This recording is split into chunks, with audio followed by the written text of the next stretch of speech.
Llegó la tía, poco floro, con su calle pero elegante. Y el que no le gusta que se vaya la... Oíste. Esta es mi tía, poco floro, sin tanta vaina, la que te dice la firme en tu cara.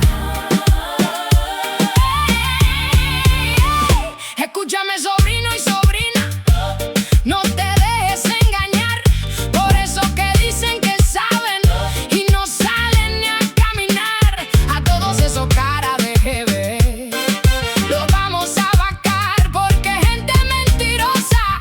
Ya te dije que no quiero. Bienvenidos al podcast de la tía Susel.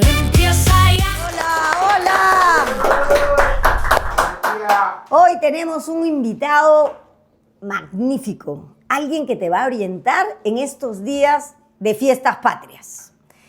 Te invito a que te suscribas en nuestro canal @tiasusel de YouTube, le pongas clic a la campanita y le pongas me gusta y la compartas con tus amigos. Hoy día estará con nosotros el doctor en historia, Joseph Daher. Esta es mi tía, poco floro, sin tanta vaina, Oye, la que te dice la firme en tu cara. eso es para activar el ambiente. Bueno, estamos en fiestas patrias.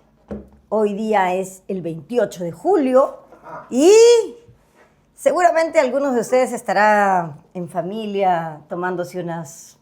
Jarana. Claro, ¿no? Tomándose unas agüitas y escuchando música criolla. Claro. Otros van a haber visto el mensaje a la nación. Y son fechas pues que la gente en realidad no reflexiona, ¿ya? Sino que es como un sentimiento, bueno, los sentimientos todos son irracionales, pero yo siento que todavía no todos compartimos un mismo sentimiento, ¿no? Entonces, para hablarnos de esto está el profesor Joseph Daher y vamos a hablar también de su historia para entender el contexto. Tú naciste en España. En efecto, así es. A ver, Susel. cuéntanos, ¿y cómo llegas acá? Bueno, te cuento. Mis padres estudiaban en España y por eso es que nací en ¿Y tus España. padres de dónde es? En realidad, toda mi familia materna es peruana Ya. y toda mi familia paterna es de origen venezolano y de origen, en realidad, libanés, ¿no? Ujú. Entonces, mi madre termina el colegio y se va en esos viajes de promoción a Miami y en Miami conoce a mi papá, ¿no? Pero lo que pasa en Entonces- Miami se queda en Miami. Bueno, en este caso fue un poco más allá. Conoce a mi papá en una reunión en el hotel, la invita a salir al cine, mi mamá acepta. Lo que mi papá no imaginó es que una de esas madres de familia que acompañan los viajes de promoción era mi abuela, o sea, la mamá de mi mamá, y mi abuela fue al cine también en esa invitación. Y bueno, y a partir de ahí, hace 55 años, no más, ya 58, comienzan una relación por carta, ¿no? Mi mamá se regresa a Lima, mi papá vivía en Miami, estudiaba en la Universidad de Florida, estudiaba economía, y comienzan una relación por carta y finalmente mi papá viene al Perú, pide la mano, con mucha oposición y mucha sospecha, este chico de dónde es, en fin, pero finalmente aceptan, se casan y se van a vivir a los Estados Unidos. Mi papá había nacido en los Estados Unidos y por lo tanto tenía la nacionalidad estadounidense y en ese momento lo mandan a Vietnam. ¡No! Lo mandan ¿Tu a papá Vietnam. ha estado en la guerra de Vietnam? No llegó a estar, pero como a todos los latinos que vivían Los en Estados enlistaron. Unidos, los enlistaron. Y que los tenían en un cuartel ahí esperando por si necesitaban. Y lo que hicieron mis padres fue, el mismo día que les llegó la carta, se fueron de los Estados Unidos. Se fueron a Canadá, de Canadá terminaron en España y ahí retomó los estudios mi papá y entonces por eso es que nosotros nacimos en España. Eres un peruano nacido en el exterior. Soy un peruano nacido en el exterior, no tenemos la nacionalidad norteamericana porque mi padre fue acusado de traidor a la patria por no ir a Vietnam y perdió la nacionalidad. O sea, tu papá considerado un desertor. Efectivamente, considerado un desertor. Pero para los objetores de conciencia, igual, Mohamed Ali Efectivamente, sí. dijo, sí. yo no voy a ir y no voy a ir y hagan lo que quieran así conmigo, es, castíguenme, así es, y no así es. peleó porque Así es. él no Así es, creía, así es. no le parecía mal la guerra, ¿no? Así es, Por eso correcto. yo amo a ese boxeador. Después, muchísimos años después, hubo una amnistía en los propios Estados Unidos que le quitaron esta condición de desertor a los que no fueron a la guerra. Y por eso mi papá pudo recuperar esa nacionalidad. Pero por supuesto ya no se la puede pasar A sus hijos. a sus hijos que nacieron mientras él no tenía la nacionalidad. Ya. Así es. Qué interesante, qué rutas tiene la gente. Y bueno, y por eso es que después de esos estudios, bueno, vivieron en el Perú y por eso estamos aquí. ¿Y tú estudias en la Universidad Católica entre qué años? ¿Y qué pasó en esos años? Mira, yo estudio en la universidad más o menos entre el 89 y el 94. Ya. Quizá por ahí me quedó algún curso, lo terminé el 95, pero en general más o menos esa es mi tiempo de estudios. Y por supuesto, Últimos años de Alan. hubo, por Primera supuesto, parte del gobierno de Así es, Fujimori. así es. O sea que tú has vivido siendo joven esa noche. Yo estaba en un cumpleaños, era 7 de septiembre, y todos felices en la fiesta, el otro día con la resaca, porque éramos estudiantes, no trabajábamos. Y ¡pum! El paquetazo de Fujimori que Claro. termina diciendo que Dios nos ayude.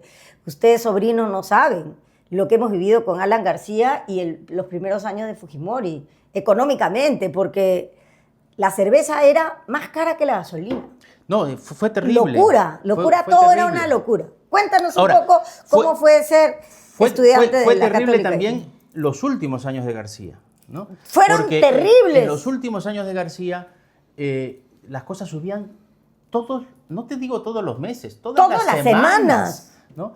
Recuerdo que teníamos que poner un nuevo vidrio en la casa y lo que costaba en la mañana, cuando fuimos a comprarlo en la tarde, ya era otro el precio y tuvimos que regresar al día siguiente porque no teníamos la plata y ya era otro el precio, ¿no? Era terrible lo que ocurría. Lo que pasa ahora en Argentina. Efectivamente, ¿no? Ahora, ese paquetazo fue el de Fujimori que tú hacías mención, fue terrible. Nosotros éramos estudiantes, en efecto. Yo venía coleccionando, guardando, ahorrando las propinas que a uno le dan porque había una chica con la que quería salir y habíamos acordado que íbamos a salir el sábado de esa semana, ¿no? Y Sí, porque fue día entre semana, me acuerdo fue claramente. un miércoles. Ya. No me voy a olvidar. Porque lo que yo había ahorrado para salir el sábado, que me alcanzaba para buscarla en taxi. Ay. ¿No? O sea, Ya. pues, claro, yo llegaba en micro, pero la sacaba de Claro. su casa en taxi. Y en fin, íbamos a comer algo, quizás una discoteca. Ya. Después del paquetazo, me alcanzaba para comprarme 2 pastas de dientes. O sea, Así fue. Así fue. Las bodegas cerraban porque no sabían a cuánto iban a comprar los nuevos productos. La gasolina, que costaba 20, ya no me acuerdo si soles o intis, Sí. pasó a costar al día siguiente 600. Eso quiere decir que las cosas subieron 30 veces de un momento a otro, ¿no? Por supuesto significa que la boleta de la universidad sube, que el pasaje de micro sube, que todo sube, ¿no?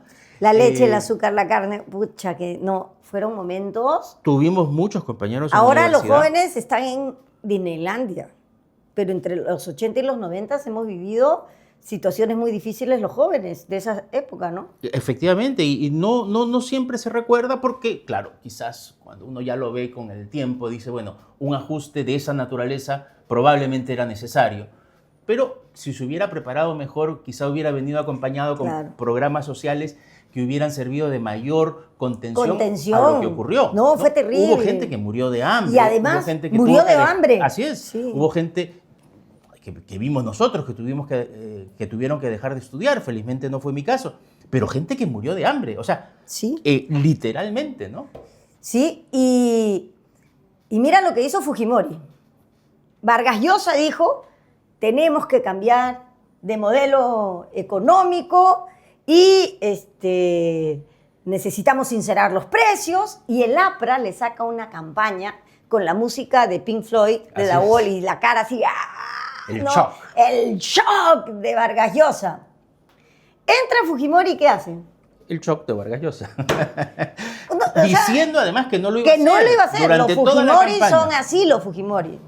Dicen, No se puede confiar y después, mucho en lo no, que dicen yo los en ese Fujimori. apellido no confío Sí, nada, sí, porque sí. yo me acuerdo claramente que, y además gastaron tanta plata en esa campaña, pero no me acuerdo cómo se llamaba el publicista que hizo la contracampaña a Vargas Llosa, y ese hace que la gente diga no, y votan por el que nos aplicó el peor ajuste de la historia sin ninguna preparación social para los más pobres que iban a morir con ese ajuste. Así es.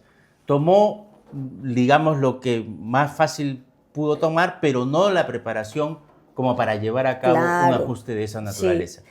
Bueno, y entonces tú estabas en la Universidad Católica y ahí, ¿por qué te decidiste por la investigación, por la vida académica, por la historia? ¿Por qué te interesa la historia? Sí, mira, la historia me interesa por varias razones. Una probablemente sean razones familiares, ¿no es cierto? Es decir, los bisabuelos vinieron a América desde el Líbano. Yo pude conocer a mis dos bisabuelos, a los dos que vinieron. ¿Y has viajado una vez? He ¿Alguna viajado vez? una vez al Líbano, sí. Cuando cumplí 25 años de matrimonio, nos fuimos con mi esposa, entre otros sitios, a conocer el Y era pueblito una- desde donde nacieron. Un pueblito pequeñito, ¿no? Claro, un pueblito que tiene todos los servicios, ¿no? En eso se diferencian de nuestros pueblitos, ¿no? Claro. Un pueblito que tendrá pues 3.000 habitantes hasta hoy, pero tiene su iglesia, tiene su colegio, está asfaltado, en fin, ¿no? Pero era un pueblito, no era la capital. Bueno, entonces los bisabuelos vinieron y ellos siempre hablaban de los orígenes, y esto pues cada vez me fue interesando más. Y ¿De además dónde que el venimos? Líbano es un territorio donde se han producido muchas guerras, muchos Efectivamente, conflictos. efectivamente. Entonces, Esos- eso te habrá llamado también la atención. Esos que vinieron a fines del siglo XIX eran cristianos, eran católicos y vinieron justamente huyendo de una persecución religiosa producto de las guerras. En ese momento estaba el Imperio Otomano adelante y estaba, digamos, con una mayor presencia tanto los turcos como los musulmanes, y muchos católicos tuvieron que salir. Perseguidos. Perseguidos o, digamos, porque las oportunidades no eran las mismas. Las que... Así es, ¿no? Y claro, es un país de muchas culturas, es un país absolutamente intercultural, Y con nos muchas podemos guerras. remitir para que la gente se piense de qué tiempo, de cuándo surge el Líbano, aunque no se haya llamado Líbano antes, de Bueno, cuáles son los orígenes. El origen del Líbano está pues, en la antigüedad más antigua, digamos, Eso, que es eso. con Fenicia, ¿no? Ya. Ahí tiene el origen de lo que después va a ser el Líbano, pero si avanzamos un poco más, tiene que ver también con estos que en algún momento en la Biblia se llaman los cananeos, ¿no es cierto? Estaban los semitas de origen cananeo, ahí está lo que hoy sería el Líbano.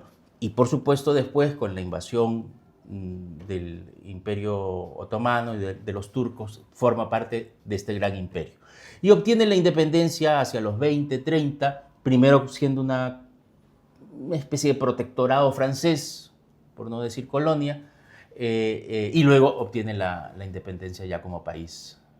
Entonces propio se a entiende mediados del tu siglo. inclinación por la historia, por tu historia familiar y por la curiosidad que te habrá producido que tu padre, la familia de tu padre, sea de ese pueblo con una historia tan antigua, o sea, Correcto. de épocas bíblicas. O sea, nosotros somos verdaderamente el nuevo mundo, digamos. Efectivamente, sí, sin duda. Sin duda. Pero Y- claro, también por el lado de los Alba, mi familia materna, originaria de Cajamarca, hay también muchas historias, ¿no? Es una familia originariamente de Contumasá, que de Contumasá primero migra a Trujillo en busca también de mejores condiciones y luego llega a Lima en los años 20 para que los menores de los hermanos, uno de ellos mi abuelo, pueda estudiar en la universidad, ¿no? Ahí empiezan los primeros universitarios. Efectivamente. Y ahora tú, después de terminar la universidad, de ser historiador, has tenido puestos muy importantes. Has trabajado en el Instituto de Radio y Televisión, lo que conocemos como Canal 7 y Radio Nacional, y has sido jefe del Archivo General de la Nación. ¿Por qué no hablamos de eso? Encantado. porque yo he estado detrás todo el tiempo del tema del traslado del Archivo General de la Nación. Primero, cuéntanos qué es el Archivo General de la Nación para que los sobrinos y sobrinas sepan la importancia de estos documentos. Perfecto. Mira, el Archivo General de la Nación es, yo diría, el repositorio, el gran repositorio de la memoria de la nación y principalmente de la memoria del Estado peruano. De ese Perú que comienza a existir a partir de 1821-1824. No solamente tiene, por supuesto, documentación... No tiene documento de la colonia. No solamente tiene documentación Están los contratos de compraventa de la Perricholi. sino, Yo los he por visto. supuesto, toda una documentación colonial. Por eso se llama Archivo de la Nación, no de la República y no del Estado, porque es de la Nación. Los documentos más antiguos que tenemos en el Archivo General son de 1532. Porque se recogen ahí también los contratos que, o sea, los archivos de los notarios Correcto. van ahí. Correcto. Y eso te da una idea de cómo era la vida en la colonia. Sin duda. Y muy importante, o sea, y como te digo, están los contratos. La Perricholi no solo fue la amante de un virrey, fue una gran empresaria. Sin duda. Y están los contratos de las casas que ella compró. Así es, así es. Y ella traía artistas de España, formó una compañía de teatro, construyó su propio teatro.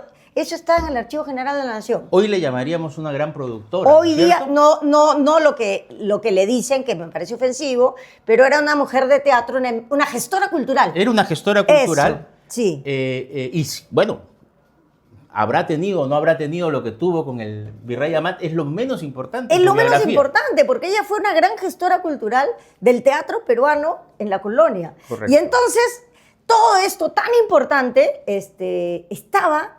está todavía, creo, gran parte en el sótano del Palacio de Justicia, que yo lo he visto. En el sótano están los tubos del desagüe del edificio. Sí. Y yo he visto gotean los excrementos sobre los documentos. sí, terrible. Bolsas de plástico y goteaban el excremento a los documentos importantísimos. O sea, entonces sí era necesario sacarlo. Pero aquí viene la gran discusión. Se tiene que sacar a un lugar especialmente acondicionado para que guarde ese material tan importante. La otra es, no se puede hacer en partes, tendría que hacerse en una sola parte. Y lo más triste es que en el Perú es el único de los países de la región que no tiene un edificio acondicionado para hacer archivo. ¿Puedes contarnos por qué el archivo, o sea, por qué presentaste una acción de amparo para que no se muevan esos documentos? Efectivamente, no solamente yo, nos juntamos un grupo de historiadores, de ciudadanos. Tuvimos que firmar 3, digamos, la acción, pero era un colectivo que estaba en contra de que esa documentación fuera llevada a un almacén en el Callao. Un almacén en el Callao, cerquísima del aeropuerto, al lado de una fábrica de químicos que tenía la posibilidad de que se incendiara y que no se custodiara correctamente esa documentación. Pero mientras tanto, te dirá la abogada del diablo, voy a jugar, ¿ya? Pero yo he visto cómo caía la caca sobre los documentos. ¿No ¿No era mejor moverlos? ¿Por qué no se podía mover ahí? Por esas razones de peligro. Claro, era una razón que, o sea, era un local que no estaba para nada Era un almacén adecuado. industrial. Era un almacén industrial. Para poner ahí... Carísimo, además. Carísimo. Porque lo que nosotros decíamos es, oye, si tú vas a invertir en pagarle a un privado Un alquiler. un alquiler que creo que eran $5 millones, inviértelos en el Palacio de Justicia. Inviértelos ahí. O construye otra cosa. O construye otra cosa, pero digamos, déjale algo. Tanto tiempo te ha tenido el Palacio de Justicia ahí, déjale bien el sótano, déjale bien y Porque es era cuestión preferible, ¿no? de cambiar. Pero también había una guerra del Poder Judicial, que son los propietarios, de decir, por favor puedes irte porque Claro. tienes muchos años acá y yo necesito mi sótano para mi propio archivo. Ahora, ahí, Susel, es una pena, ¿no? Es una pena que como Estado no hayamos podido ponernos de acuerdo. Y mira, Que los hay un 3 terreno... poderes no se hayan podido poner Sí. de acuerdo y decir, señores, no podemos sacar Sí. el archivo. En ese discurso que dio Dina Boluarte de 5 horas, ¿te acuerdas? Sí, Un qué horror. discurso Bueno, que yo creo no que lo fue hace escuché. como 3 años. Sí. ¿no? Ahí prometió el local para el Archivo General de la Nación y dijo que estaban dando los primeros 50 millones. ¿Dónde están? No, pues no ¿Dónde están? transferían. No transferían, la unidad ejecutora decía tal, el ministro decía cual, y no se hacía nada. Es decir, han pasado 3 años, ya tendríamos el local, en el terreno que hay en Pueblo Libre. Claro, porque ya hay un terreno destinado para eso. Inclusive Correcto. un proyecto, lo que necesitamos es el expediente técnico, que es caro, hay Así que es. invertir en eso porque además las especificaciones, o sea, las características de un edificio así, tiene que tener control de humedad, control de aire, control de una serie de cosas, porque hay documentos, explícanos, que hay documentos que se escribían con una tinta que puede desaparecer. Efectivamente, ¿no? Explícanos eso. Los documentos necesitan de condiciones especiales de conservación. Necesitan una temperatura especial determinada, necesitan de una humedad que no los dañe. Las tintas con las que se escribían estos documentos pueden terminar dañando el papel, pueden terminar perforando el papel o pueden terminar borrándose, ¿no? Obviamente, la primera medida que tenemos que hacer es digitalizar. Sí.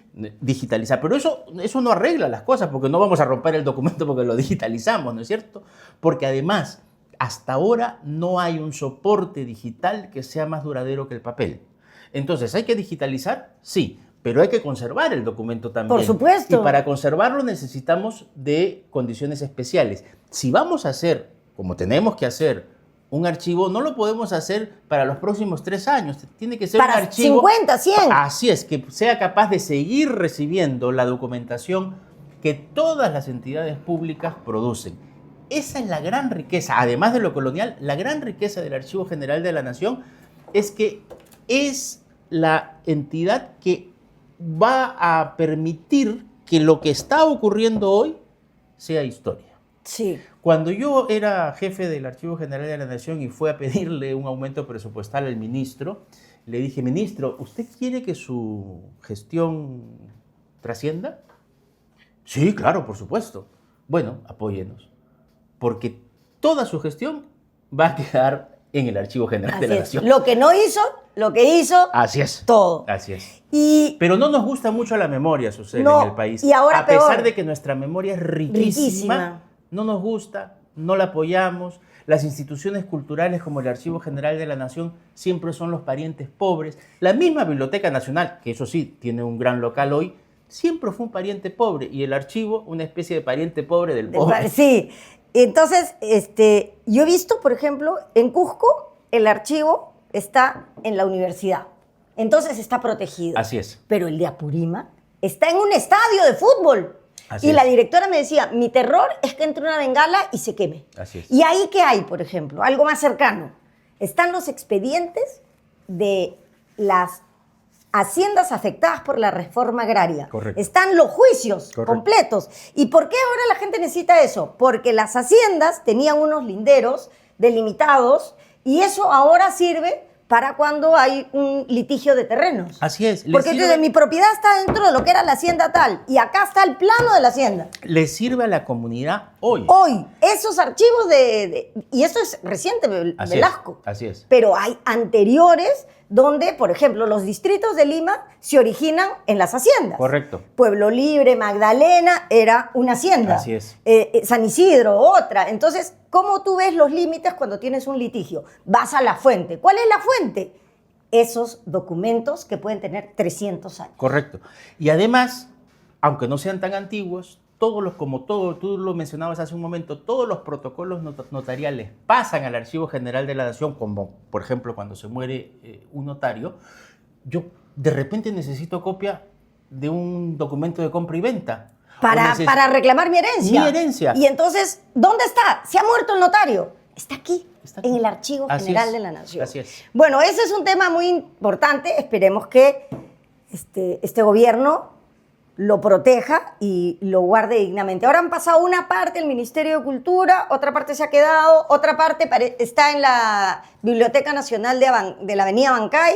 Entonces eso, vamos a ver cómo fluye. Pero como No te olvides que en el Archivo General de la Nación estaba esa prueba de que aparentemente Alberto Fujimori vino en el barco. No nació aquí. Entonces, Vino de en el repente, barco ahora, y sí, la sacaron. La sacaron y lo tacharon, ¿no? Por eso es que tiene efectivamente un tachado Así su es. partida de nacimiento. Así es, así es. Miren todo lo que uno ve estudiando la historia y estas instituciones. O sea, inclusive hubiera sido impedido de ser presidente Fujimori. Claro, por supuesto. Ya, no vamos a hablar de Fujimori, vamos a, Ok. vamos a hablar de... Ahora, hoy es 28 de julio. ¿El Perú es una nación? ¿Qué es una nación?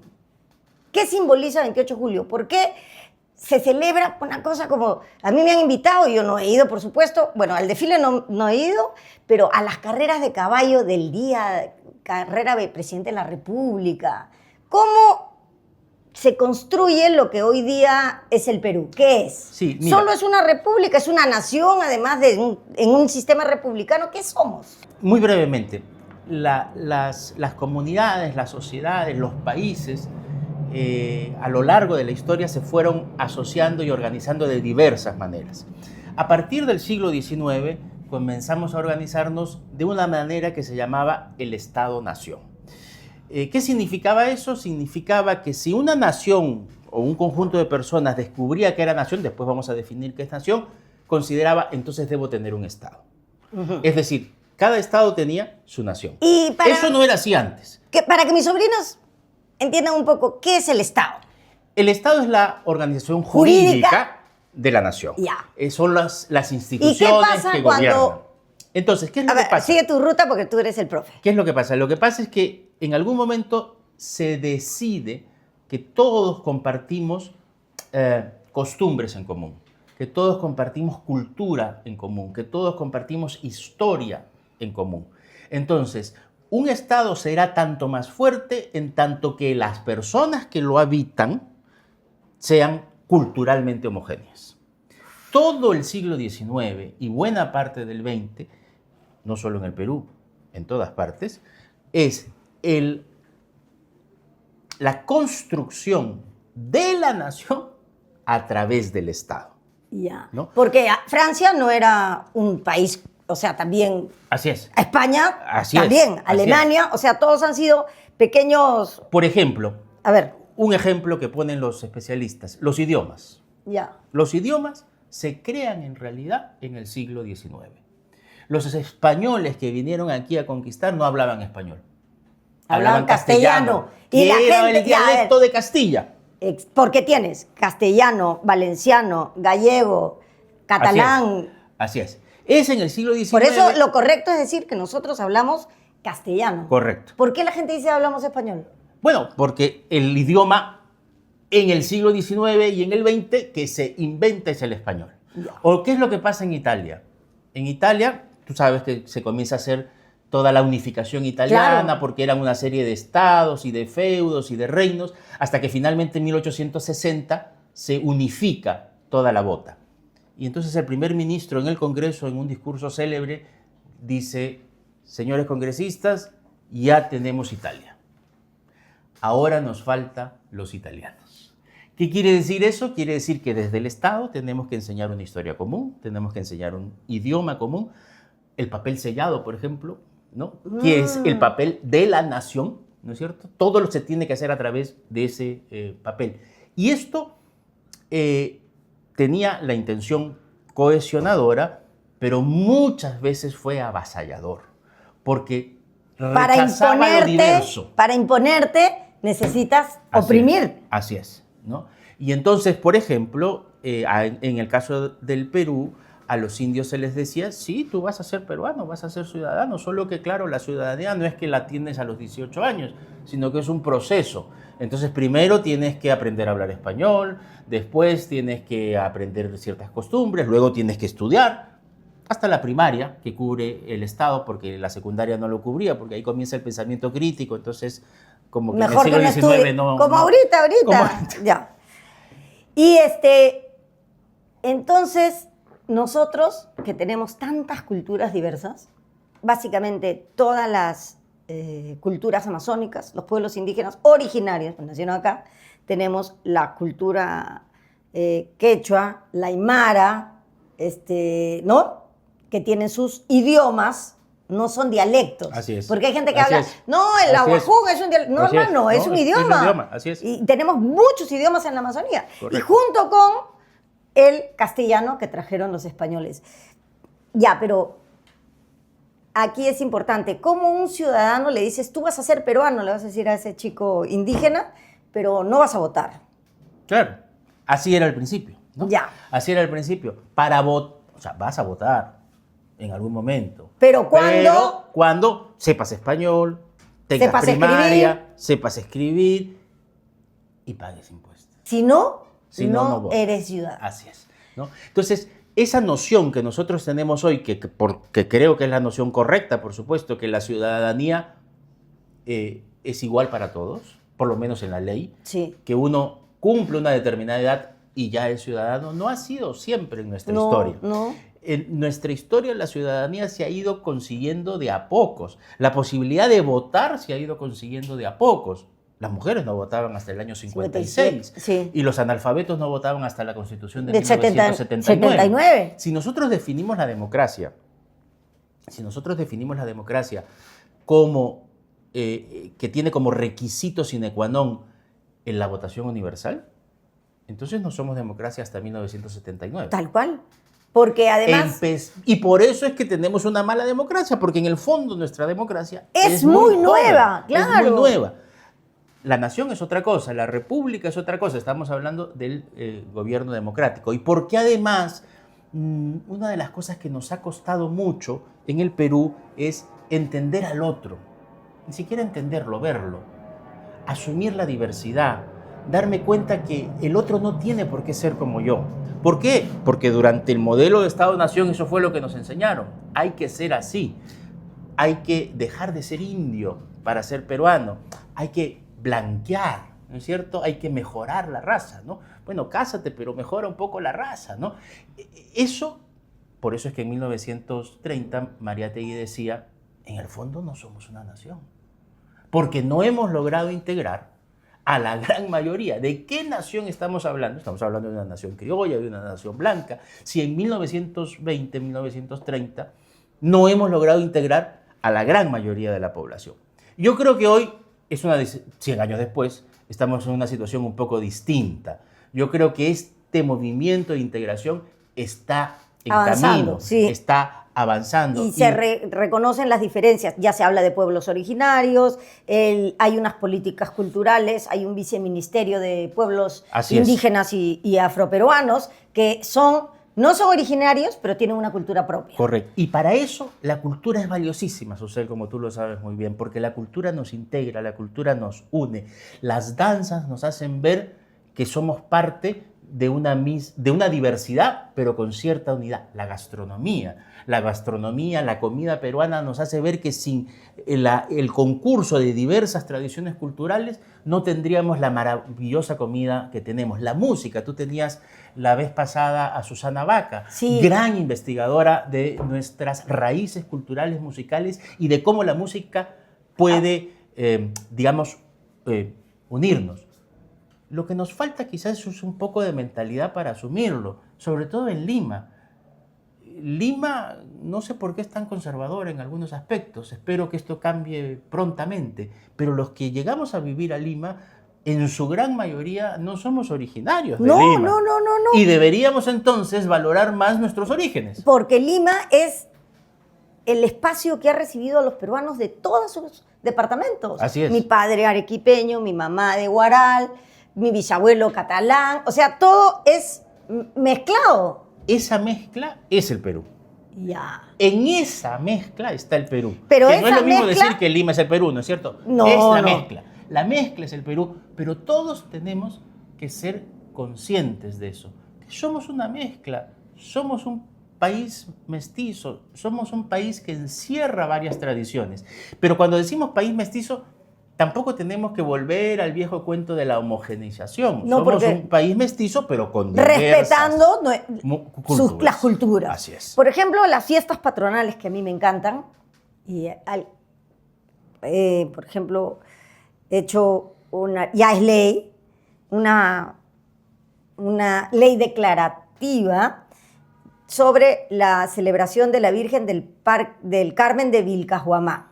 En las fiestas patronales se une todo, lo español, lo indígena, originario, y son la expresión más pura de cómo en los departamentos, especialmente de la sierra, se hace una celebración donde se mezclan las culturas. O sea, y tú ves ahí que tal vez celebran a la Virgen, pero no solo a la Virgen. No solo a la Virgen, por supuesto. ¿Por qué las cruces están en los cerros? Así es. A ver, explícanos un poco. Claro. Las cruces están en los cerros porque como hubo la extirpación de las idolatrías, tú no podías, digamos, celebrar, rezar a tus dioses. Entonces dice, para que no me molesten los españoles, su cruz la pongo en el cerro y yo sigo atendiendo al cerro, pero el español creo que yo voy por la cruz. Es más, me voy de rodillas a la punta del cerro. Y tú los ves en las procesiones, en las fiestas patronales de hoy, como tú mencionabas, ves a la Virgen, ves al santo, pero ahí también está la papa, también está el camote, también está el salete. Sí. Porque también estamos rindiéndole culto a la Pachamama, ¿no es cierto? Por supuesto. Porque esto es milenario. Y en ese sentido, ahora que estamos en 28 de julio... Por eso, ahora, digámosle, ¿por qué celebramos el 28 de julio? Y eso es algo que tenemos que irlo construyendo, porque el 28 de julio se da la declaración de la independencia en Lima. Y el resto del Perú se había dado en Trujillo. Ya. Y de Trujillo hacia Lima se fue dando en diversos pueblos. O sea, como Lima logró la centralidad, como Lima fue la capital administrativa del virreinato, como Lima fue muy centralista, a lo largo del siglo XIX nos enseñaron a celebrar la independencia del Perú el día de Lima. Pero las independencias cuando se declaró en Lima. En Lima. Pero las independencias se vivieron antes en algunos países, en algunas regiones. Te repito, Trujillo, el primero que grita el y por eso lo del balcón libertad. Así es camino a Lima. Así es. En Barranca, en Huaura. Ahí está el balcón. Entonces, lo que nosotros tenemos que lograr como historiadores o los líderes políticos, etcétera, es que a su vez las regiones también recuerden su propia independencia. Está muy bien que tengamos una fecha nacional, porque somos una nación, pero no debemos borrar con eso las propias independencias, ¿no? Cuando yo estaba en el IRTP, en el Instituto de Radio y Televisión del Perú, estaba un día en Junín y la Dirección de Cultura de Junín me dice, doctor, pero hagamos algo por la batalla de Junín, porque todos estamos pensando en Ayacucho, pero sin Junín no había Ayacucho, ¿no? Claro. Y la independencia en los hechos se logra ahí, pero la seguimos... pero la batalla final de Ayacucho, por ejemplo, no era feriado. No era feriado, así es. Y me acuerdo, he estado en el debate, que no fue mi proyecto, fue de un congresista ayacuchano, Alex Flores, ¿no? Sí, Alex Flores, y los militares decían, no, que el 28 de julio y que la batalla. Le digo, oye, nosotros tenemos feriado el Día del Papa, tenemos feriado el Día de Santa Rosa de Lima, o sea, el día, y tenemos feriados, días de batallas que hemos perdido. Correcto. O sea, no podemos poner feriado el día que ganamos una batalla, así por es, fin. así es. Y esa batalla nos dio la independencia simbólica. Así es, así es. Y no querían. Al final, cuando ya he dado de gritos de que, o sea, no puede ser que haya Día de la Virgen y no tengamos Día de Batallas Perdidas y no tengamos el Día de la Batalla de Ayacucho. Ahora los dos son feriados nacionales. Fíjate una de las cosas que no vemos bien en Lima, ¿no? ¿Dónde nace el Perú? ¿No? ¿Cómo nace lo que hoy llamamos Perú? Probablemente, digamos, en mito con Manco Cápac y Mama Ocllo, ¿no? Que salen del lago Titicaca. ¿De dónde salen? ¿De dónde? A ver. ¿No? Del lago Titicaca, ¿no? O sea, la sierra. Sí. ¿Y quién nos da la independencia? La sierra. La sierra.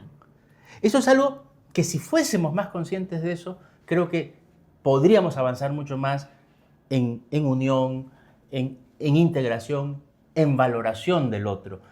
Y por supuesto no quiere decir que la sierra sea mejor que la costa, ni que Ayacucho sea mejor que Lima, ni nada por el estilo. No. Pero se valora a cada uno. Hay que darles el valor a cada una de las regiones. ¿Y cuál sería tu mensaje como profesor de historia a nuestros sobrinos y sobrinas por 28 de julio? ¿Qué celebramos el 28 de julio? El 28 de julio celebramos la independencia nacional del país, es decir, el inicio de la etapa republicana, de ese modelo político que nos va a dar como consecuencia, 150 años después, la democracia que hoy estamos viviendo. Tenemos que valorar la república, tenemos que valorar la democracia, tenemos que saber que es allí la mejor forma de gobernarnos, porque es la mejor forma de poder valorarnos, de poder entendernos, de poder integrarnos y de mirar al otro. Creo que una de las cosas que nos falta mucho en nuestro país es mirar, valorar y abrazar al otro. Quizás ese mensaje en 28 de julio para todos nosotros. Gracias, profe Daguerre. Te entregamos un regalito que le damos a todos nuestros invitados. Muchas ¡Rómpelo! gracias. A ver. Tienes Ah. A ver, ¿qué dice? Wow. ¿Qué dice tu polo? La historia la cambiamos ahora. Así es que, gracias. ¡Feliz 28 de julio!